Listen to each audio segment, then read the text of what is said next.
नमस्कार। आकाशवाणी से प्रस्तुत है समाचार प्रभात।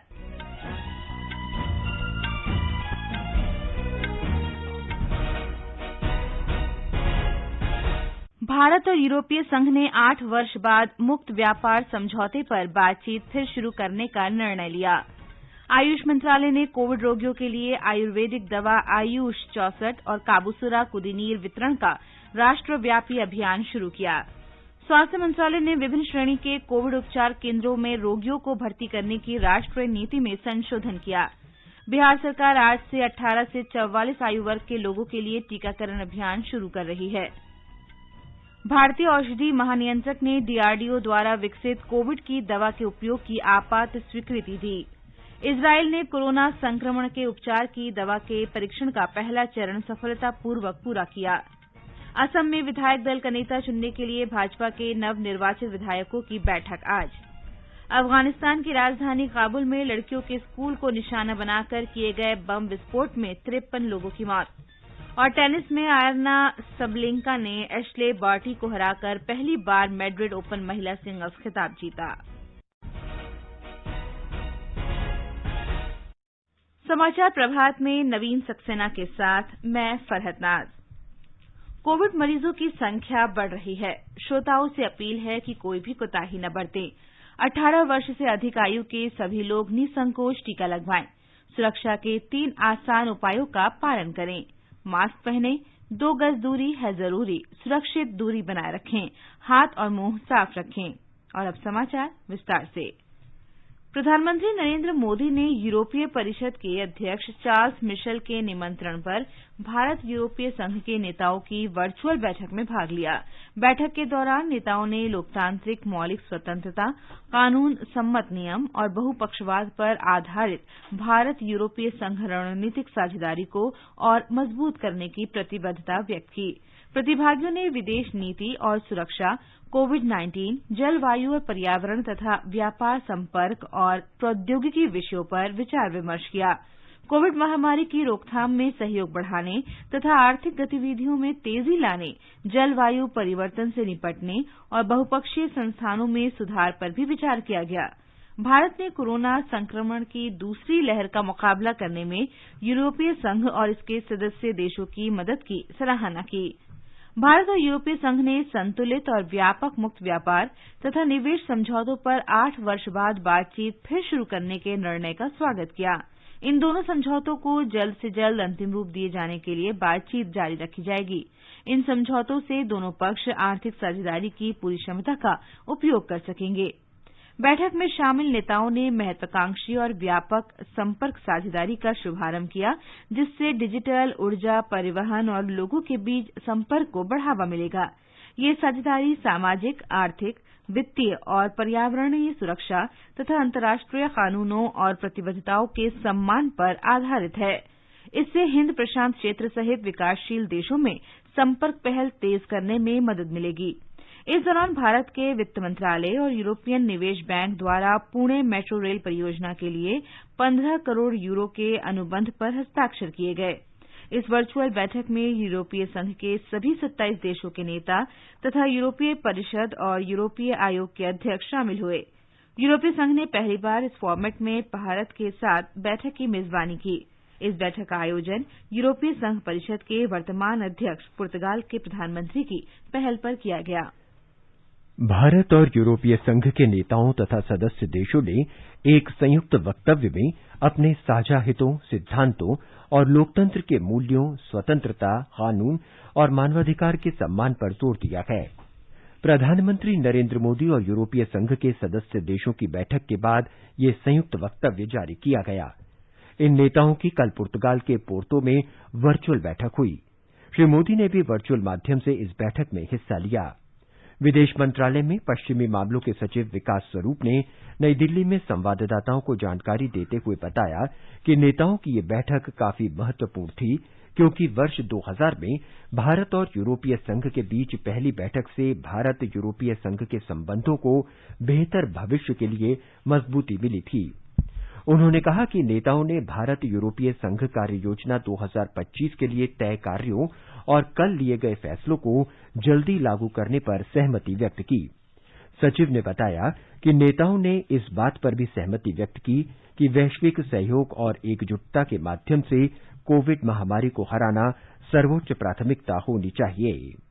Each and every leader underlined the need for greater cooperation between India and the EU for ensuring vaccine production, including a proposal from one of the EU leaders for a partnership with India in the Indo-Pacific for ensuring vaccine access. As I have already mentioned, Prime Minister invited the European Union to support the TRIPS waiver, which we have put forward together with South Africa, so that there can be equitable vaccine access for the entire world. And as the US has already supported it, we will be watching the evolving EU position on this particular issue.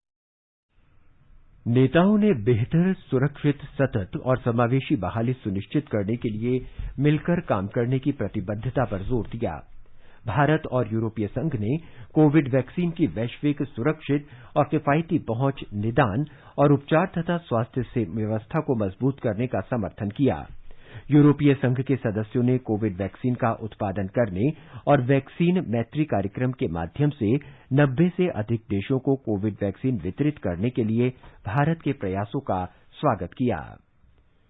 वाणिज्य मंत्री पीयूष गोयल ने कहा है कि भारत और यूरोपीय संघ संतुलित, महत्वाकांक्षी, व्यापक और परस्पर लाभकारी व्यापार समझौते तथा निवेश संरक्षण संधि के लिए प्रतिबद्ध हैं। भारत यूरोपीय संघ व्यापार चर्चा के समापन सत्र में श्री गोयल ने द्विपक्षीय मुक्त व्यापार और निवेश समझौतों के लिए बातचीत फिर शुरू करने के बारे में भारत और यूरोपीय संघ के नेताओं की घोषणा पर प्रसन्नता व्यक्त की। उन्होंने कहा कि दोनों समझौतों को जल्दी से जल्दी अंतिम रूप दिए जाने की दिशा में हम साथ मिलकर काम करेंगे। श्री गोयल ने कहा कि भारत को कोविड के बावजूद अब तक का सबसे बड़ा प्रत्यक्ष विदेशी निवेश मिला है, जबकि पूरे विश्व में निवेश में कमी आई है। श्री गोयल ने कहा कि भारत कारोबार में आसानी, रैंकिंग्स में सुधार, प्रतिस्पर्धा बढ़ाने और प्रक्रियाओं को सरल बनाने का प्रयास कर रहा है। प्रत्यक्ष विदेशी निवेश के लिए नए क्षेत्र भी खोले जा रहे हैं।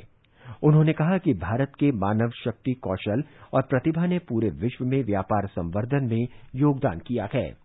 भारत यूरोपीय संघ साझेदारी को दोनों पक्षों के लिए लाभकारी बताते हुए श्री गोयल ने कहा कि भारत एक उभरता निर्माण केंद्र बनने के अलावा 1 अरब से भी अधिक लोगों का विशाल बाजार उपलब्ध करा सकता है। वाणिज्य और उद्योग मंत्री ने कहा कि भारत में वैक्सीन उत्पादन बढ़ाया जा रहा है। उन्होंने कोविड संकट के दौरान यूरोपीय संघ के सदस्यों की मदद के लिए आभार व्यक्त किया। ये समाचार आकाशवाणी से प्रसारित किए जा रहे हैं। खुजली झटपट दूर करे, वो जालिम लोशन। वही नाम वही काम, कुछ भी नहीं बदला। चर्म रोगों का दुश्मन जालिम लोशन। माँ कब आएगा? अभी आएगा। अरे बोलो ना माँ, कब आएगा? बोला ना, अभी आ जाएगा। ये ले, आ गया कुआं। अरे कुआं नहीं माँ, हमारे घर नल से जल कब आएगा? नल से? अरे गुड्डी, बहुत जल्दी आएगा पानी। जल जीवन मिशन आ चुका है। हम 1 कदम उठाएंगे तो सरकार 10 कदम उठाएगी। सच? तुम्हारे मुंह में घी शक्कर। घी शक्कर नहीं माँ, स्वच्छ जल। 2024 तक देश के सभी 19 करोड़ घरों में पहुंचेगा पीने का साफ पानी। अब होगा हर घर जल। जल जीवन मिशन, जल शक्ति मंत्रालय, भारत सरकार। समाचार प्रभात में आपका फिर स्वागत है। स्वास्थ्य मंत्रालय ने कोरोना महामारी से निपटने के लिए विभिन्न श्रेणी के अस्पतालों में रोगियों को भर्ती करने के लिए राष्ट्रीय नीति में संशोधन किया है। इसका उद्देश्य कोविड-19 से प्रभावित मरीजों को तुरंत, प्रभावी और समग्र इलाज उपलब्ध कराना सुनिश्चित करना है। सभी राज्यों और केंद्र शासित प्रदेशों को जारी किए गए निर्देशों में कहा गया है कि कोविड अस्पताल में भर्ती के लिए रोगी की कोविड-19 जांच पॉजिटिव होना अनिवार्य नहीं है। किसी भी रोगी का इलाज करने से इनकार नहीं किया जाएगा। इसमें दवाई, ऑक्सीजन और अन्य आवश्यक इलाज भी शामिल हैं। ये दिशा निर्देश दूसरे लहर के मरीजों के लिए भी होंगे। किसी भी रोगी को वैध पहचान पत्र के अभाव में भर्ती करने से इनकार नहीं किया जाएगा और न ही इस आधार पर मना किया जाएगा कि वह अन्य शहर का निवासी है।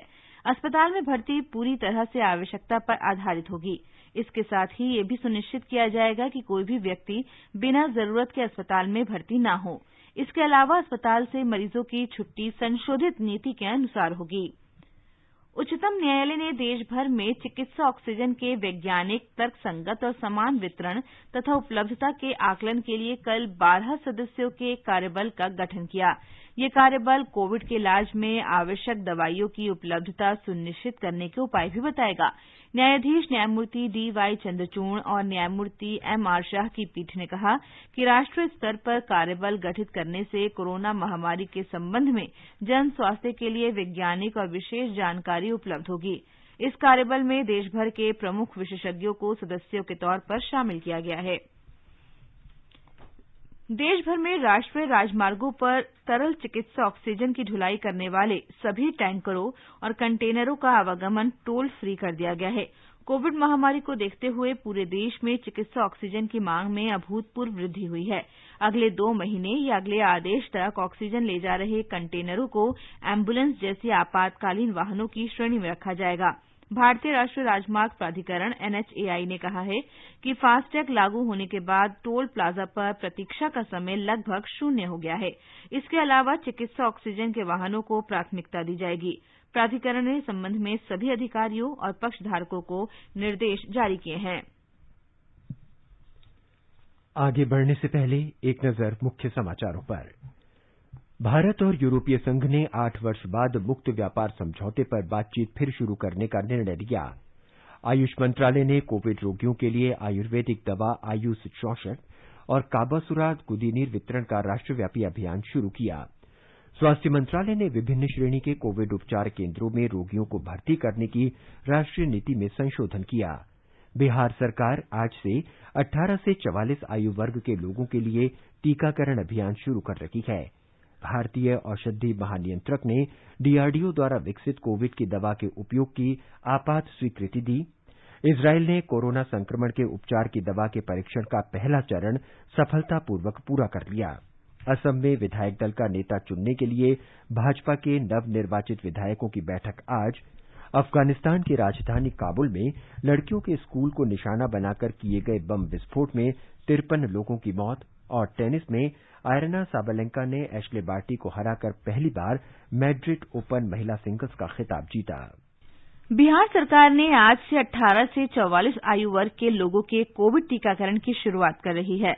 निकटतम स्वास्थ्य केन्द्रों पर टीका उपलब्ध कराया जाएगा। वैक्सीन लेने के लिए पहले पंजीकरण कराना और स्लॉट बुक करना अनिवार्य होगा। बिहार के स्वास्थ्य मंत्री मंगल पांडे ने कहा कि राज्य को इस आयु वर्ग के लिए 3,50,000 कोविड टीके मिले हैं।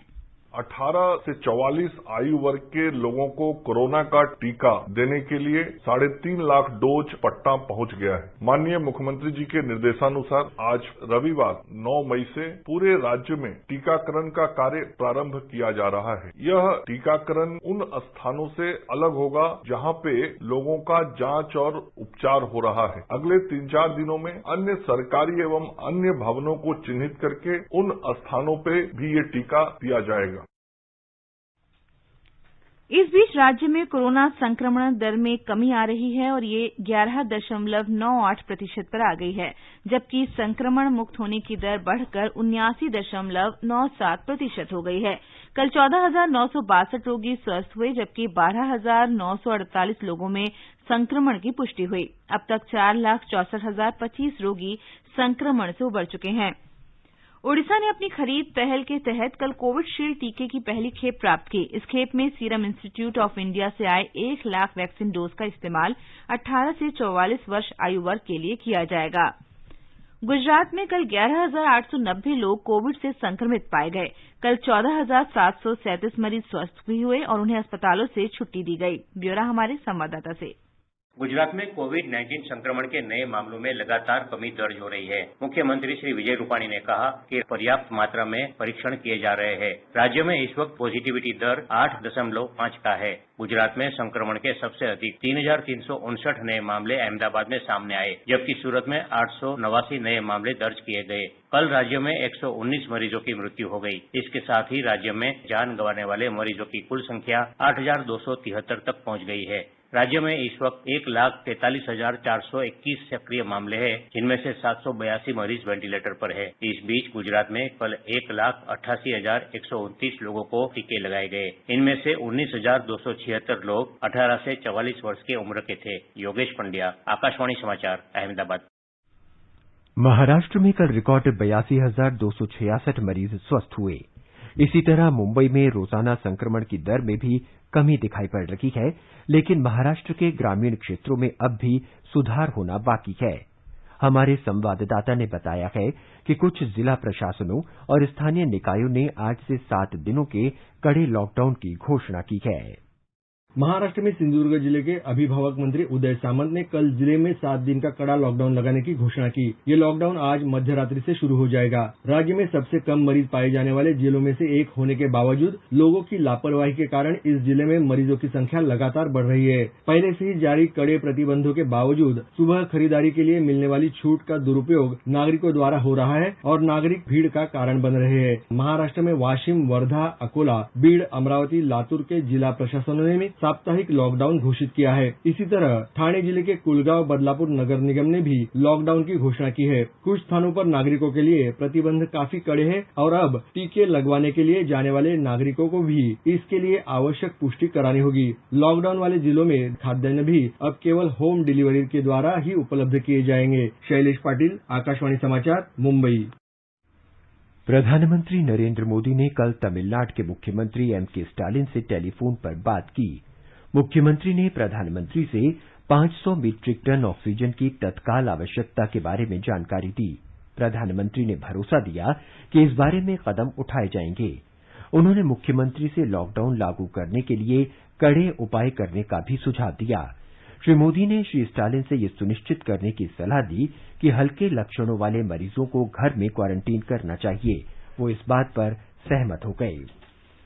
रेलवे ने देश के विभिन्न राज्यों को लगभग 3,400 टन तरल चिकित्सा ऑक्सीजन पहुंचाई है। रेल मंत्रालय ने कहा है कि अब तक 54 ऑक्सीजन एक्सप्रेस पहले ही गंतव्य पर पहुंच चुकी है। रेलवे विभिन्न राज्यों में ऑक्सीजन पहुंचाकर राहत कार्य में जुटी है। वर्तमान में 26 टैंकर 417 टन तरल चिकित्सा ऑक्सीजन के साथ चल रहे हैं, जिनके महाराष्ट्र, उत्तर प्रदेश, हरियाणा और दिल्ली में पहुंचने की संभावना है।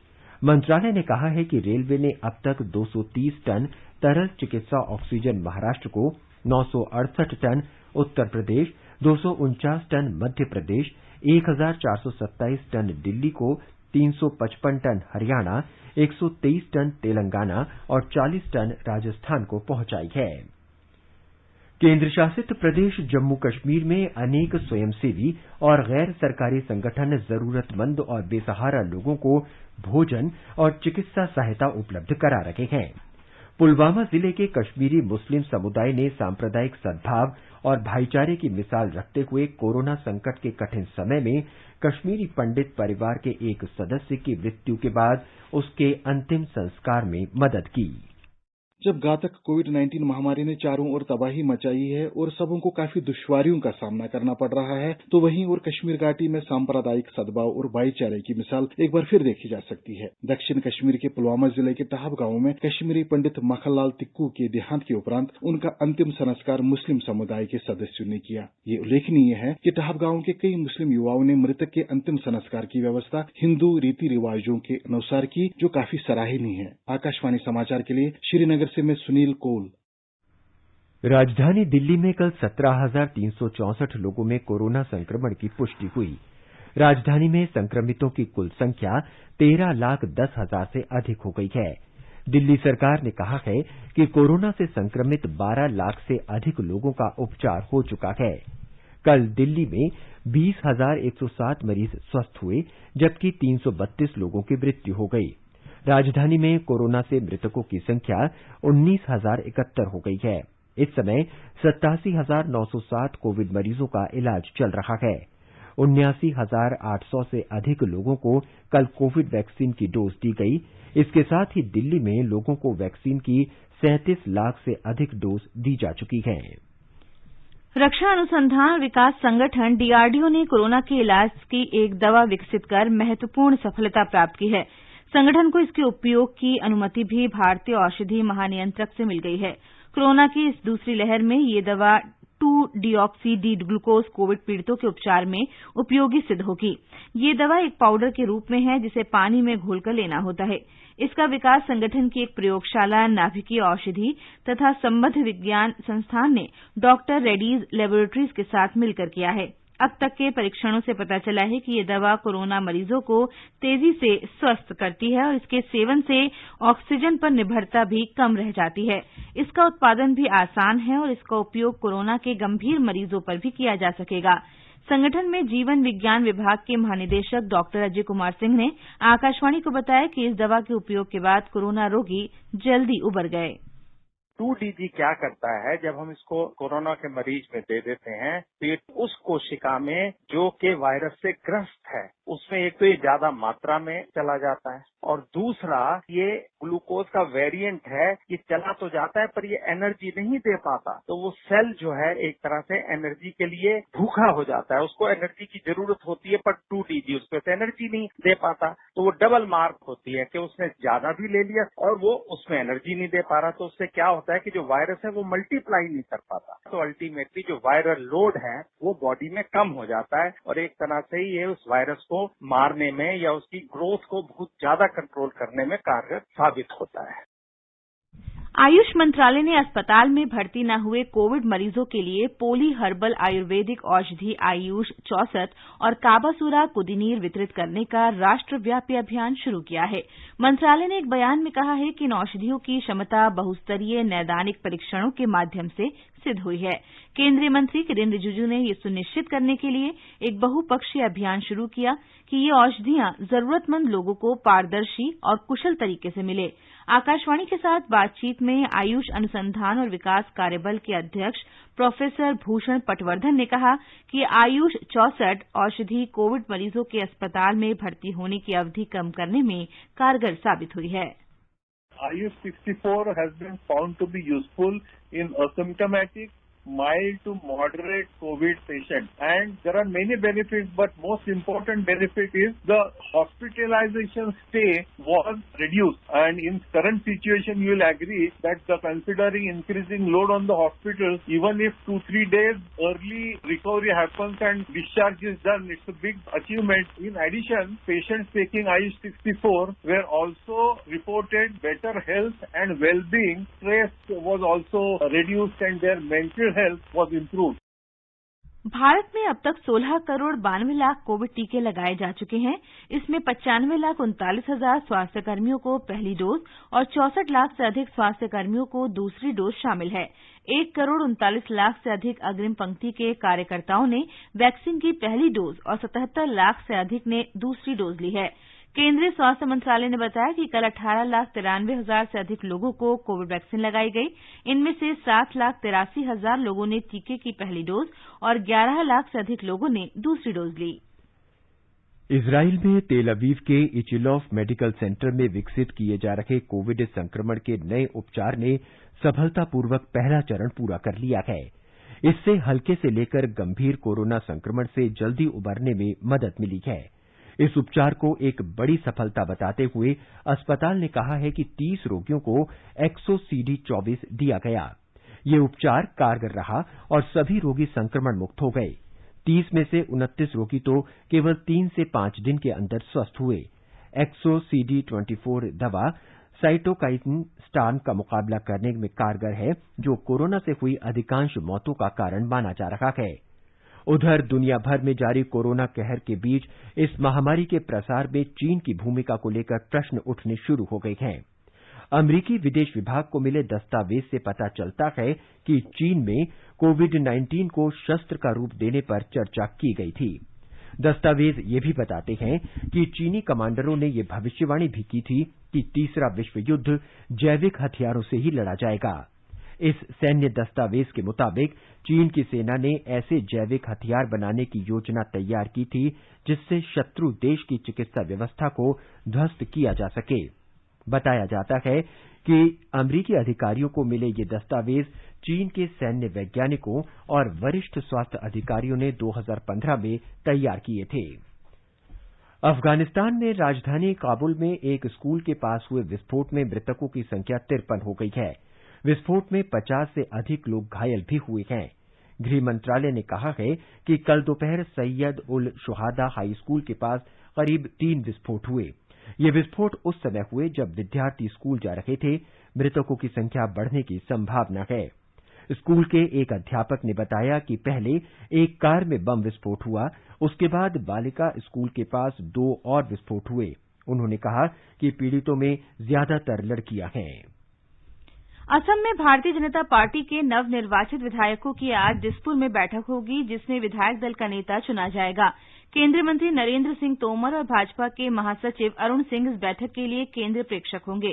असम के मुख्यमंत्री सर्बानंद सोनोवाल और वरिष्ठ मंत्री हेमंत बिस्व शर्मा को राज्य में इस शीर्ष पद के लिए 2 प्रमुख दावेदार माना जा रहा है।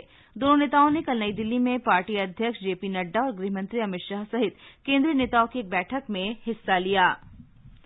लद्दाख में शैम इलाका और आर्यन घाटी बागवानी के अलावा कुट्टू जैसे कृषि उत्पाद के लिए प्रसिद्ध है। हाल के वर्षों में यहां सरकार ने नई तकनीक से तरबूज की खेती करने को प्रोत्साहित किया है।